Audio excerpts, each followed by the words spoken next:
اللهم صل على النور وأهله اللهم صل على النور وأهله اللهم صل على النور وأهله اللهم صل على النور وأهله اللهم صل على النور وأهله اللهم صل على النور وأهله اللهم صل على النور وأهله اللهم صل على النور وأهله اللهم صل على النور وأهله اللهم صل على النور وأهله اللهم صل على النور وأهله اللهم صل على النور وأهله اللهم صل على النور وأهله اللهم صل صلاة كاملة وسلم سلاما تاما على سيدنا محمد الذي تنحل به العقد وتنفرج به الكرب وتقضى به الحوائج وتنال به الرائب وحسن الخواتم ويستسقى الغمام بوجهه الكريم وعلى آله وصحبه في كل لمحة ونفس بعدد كل معلوم لك اللهم صل صلاة كاملة وسلم سلاما تاما على سيدنا محمد الذي تنحل به العقد وتنفرج به الكرب وتقضى به الحوائج وتنال به الرائب وحسن الخواتم ويستسقى الغمام بوجهه الكريم وعلى آله وصحبه في كل لمحة ونفس بعدد كل معلوم لك اللهم صل صلاة كاملة وسلم سلاما تاما على سيدنا محمد الذي تنحل به العقد وتنفرج به الكرب وتقضى به الحوائج وتنال به الرائب وحسن الخواتم ويستسقى الغمام بوجهه الكريم وعلى آله وصحبه في كل لمحة ونفس بعدد كل معلوم لك ഇൻഷാല്ലാഹ് നമ്മൾ ദുആ ചെയ്യുകയാണ്. ഒരുപാട് ആളുകൾ ദുആ ചെയ്യാൻ വസിയത്ത് ചെയ്തിട്ടുണ്ട്.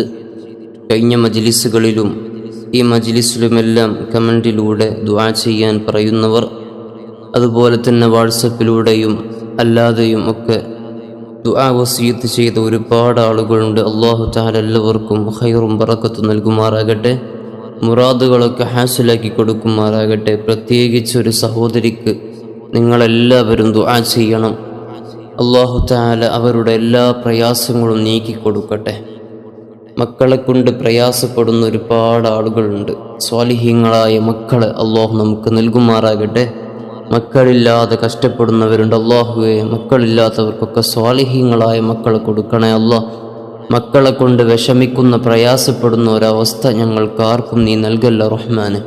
ഒരു സഹോദരി വളരെ വിഷമത്തിൽ പ്രയാസം പറഞ്ഞ് ദുആ ചെയ്യാൻ പറഞ്ഞിട്ടുണ്ട്. ഇൻഷാ അല്ലാഹ് ഞാൻ ആ സ്ത്രീ അവരുടെ പ്രയാസം അത്രക്ക് വലിയ പ്രയാസമായതുകൊണ്ട് അവരയച്ച ആ ഒരു മെസ്സേജ് ഞാൻ വായിക്കുകയാണ്. നിങ്ങളൊക്കെ ദുആ ചെയ്യാൻ വേണ്ടിയാണ് ഞാനിത് ചെയ്യുന്നത്. അല്ലാഹു തആല അവർക്ക് സമാധാനം നൽകട്ടെ, സന്തോഷം നൽകട്ടെ, റാഹത്ത് അല്ലാഹു തആല പ്രദാനം ചെയ്യുമാറാകട്ടെ. ആ സഹോദരിയുടെ മെസ്സേജ് ഞാൻ വായിക്കുകയാണ്. എനിക്ക് 2 ആൺകുട്ടികളാണ്. 26 കഴിഞ്ഞ ഒരു മോനും 22 ആയ മറ്റൊരു മോനും. ഇളയ മകനിൽ നിന്ന് അവൻ്റെ 15 വയസ്സ് മുതൽ ഞാൻ അനുഭവിക്കുന്ന മാനസിക വിഷമം പറഞ്ഞ് അറിയിക്കാൻ കഴിയില്ല ഉസ്താദെ. മോശം കൂട്ടുകെട്ടിൽ പെട്ടുപോയി. ലഹരി, പെണ്ണ്, അങ്ങനെ എല്ലാ ചീത്ത സ്വഭാവം അവനിൽ ഉണ്ടായിരുന്നു. അവൻ 2 വർഷം ദർസ് പഠിച്ചവനാണ്. മോനൊരു ആലിമായി കാണാൻ ആഗ്രഹിച്ച എനിക്ക് അല്ലാഹു വലിയ പരീക്ഷണമാണ് തന്നത്. എന്നാലും എൻ്റെ റബ്ബിനോട് എനിക്ക് പരാതിയില്ല, അൽഹംദുലില്ലാഹ്. ഇപ്പോൾ വലിയ മോനായിട്ടും സ്വഭാവം നന്നായില്ല. കഴിഞ്ഞ മാസം ഉംറ ചെയ്യാൻ പോകാൻ ഇരുന്നതാണ് അവൻ. പോകേണ്ട ഏതാനും ദിവസമുള്ളപ്പോൾ അവൻ വെള്ളമടിച്ചു, അഥവാ കള്ളു കുടിച്ചു. അവന് ശൈത്താൻ കയറി. പകരം ഞാൻ ഉംറയ്ക്ക് പോയി. ഞാൻ ആദ്യം പോയി വന്നിട്ട് 10 മാസമാകുന്നേ ഉള്ളൂ. അതിനിടയിൽ ആണ് വീണ്ടും പോയത്. അള്ളാഹുവിൽ നിന്നുള്ള കാരുണ്യം എനിക്ക് തന്നതുകൊണ്ടായിരുന്നു എനിക്ക് വീണ്ടും പോകാൻ പറ്റിയത്. അൽഹംദുലില്ലാഹ്. അവൻ്റെ ഉപ്പ അബൂദാബിയിലാണ്.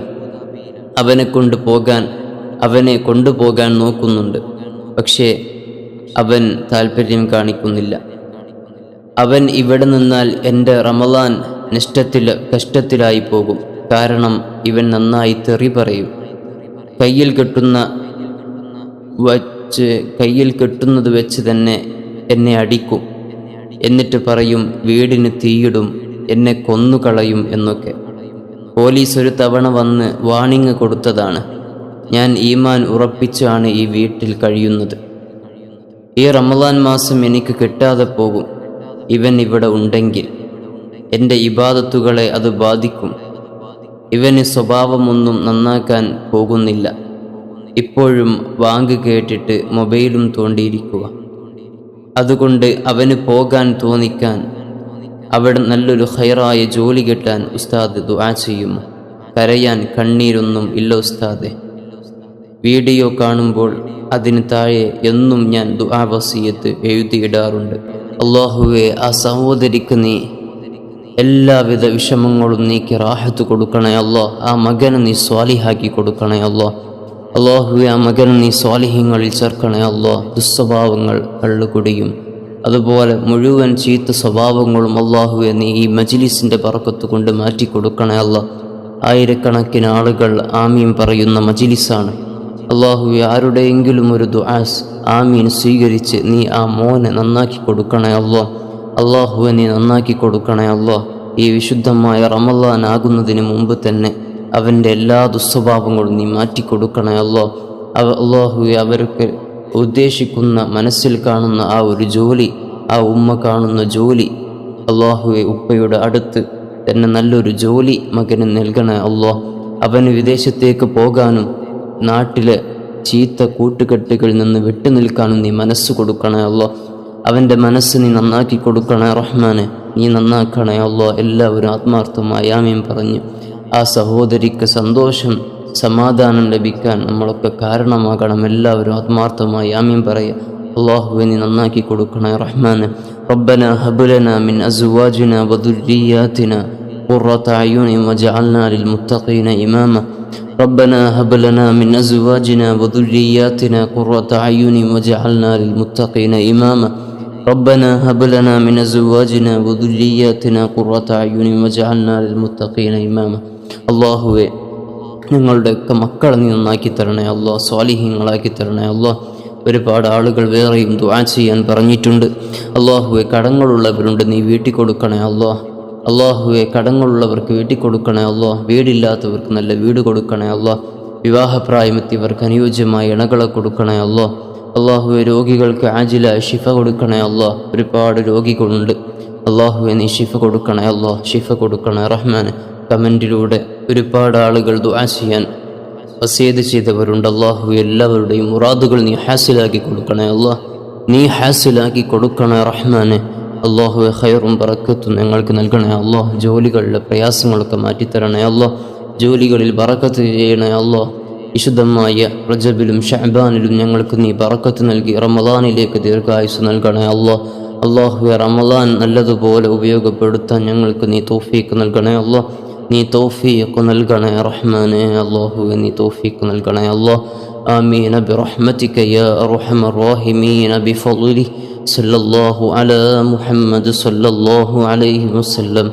സല്ലല്ലാഹു അലാ മുഹമ്മദ് സല്ലല്ലാഹു അലൈഹി വസല്ലം.